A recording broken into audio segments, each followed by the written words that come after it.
Hello, my name is Jimmy Costello from the NX Product Marketing team. Today, we're going to be exploring how to use NX Sketch to implement new design changes we need to make.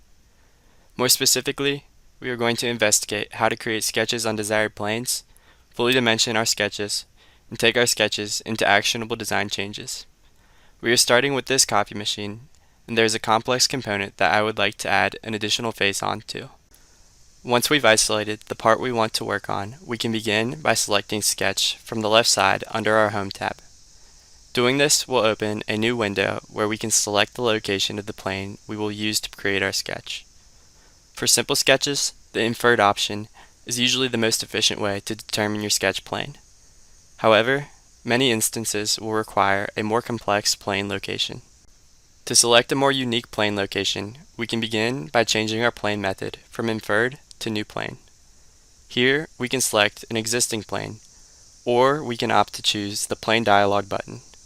The Plane Dialog button once again begins by offering inferred planes, but if we select this drop-down, there is a number of other options, including planes at a distance from existing planes and at an angle. For our purposes today, we're just going to use the at angle option. With this selected, we are given a series of prompts to follow to properly set up our new plane. First, we need to choose our planar object, which will be the basis of our new plane.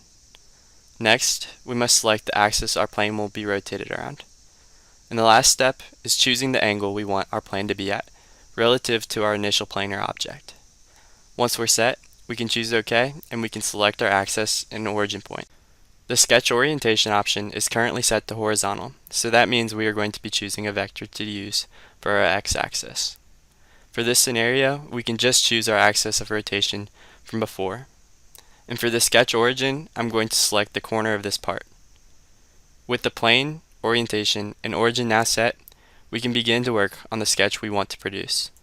For the purposes of this video, we're going to look at building a rectangular extension from the body of our part, containing two holes. To begin designing this, we can start by selecting the rectangle tool, and then select the location of two opposite corners. From here, I'm going to begin dimensioning as we develop our sketch. It's important for a number of reasons that as you go, you keep your sketch fully defined. This encourages precision, helps in manufacturing, and promotes consistency across your designs. To dimension a line, we can simply click on the line we would like to parameterize. NX will recognize this means we are ready to dimension, and we can easily change the value of our line's length. Additionally, if we would like to add a dimension from one point or line to another, we can select both consecutively, and NX will recognize again we are ready to dimension. One important note to make is that when our sketch is highlighted in brown, it is not fully defined. Once it is fully defined, the sketch outline will turn black to signal it is ready for the next steps of the design process. With the rectangle finished, we can move on to adding circles inside of our rectangle. Again, we will need to dimension these to make sure our sketch is fully defined. One easy way to do this is using a reference line. To create a reference line, we can right-click on an existing line, and the first icon in the upper left corner will switch this to a reference line. This is useful to ensure alignment in your sketches, while promoting consistency and organization. Additionally, there are a couple of other tricks for dimensioning circles. Selecting the circle along its edge will allow us to dimension the radius, while if we hover over the circle, we can select its center mark, which can help dimension the circle to other items in the sketch. The last changes I would like to make before we finish our sketch is to simply add fillets to the corners of our rectangle.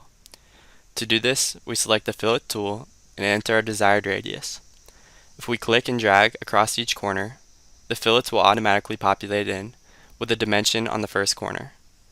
With our sketch fully defined, we are now ready to select, finish, and wrap up our last design changes. The last step we need to perform to make this sketch part of our model is to extrude and then unite it with the existing body. This is a simple step that can be found in the base section of the Home tab. For the extrude, we will want to extend the sketch until it reaches the next face. Once that is done, we can select Unite under the Boolean section of this command window, and now our new extrusion will be included with the existing part. In conclusion, in this video, we've explored some of the basic aspects of creating a sketch in NX. To start, we looked at the Create Sketch dialog window, where we dove into selecting a plane that met our design needs. After this, we began to create our simple sketch, paying close attention to fully dimensioning each line and curve, while also looking at how we could utilize reference lines. And finally, we wrap things up by extruding the sketch and uniting it with the existing body. I would like to thank you for your time and attention.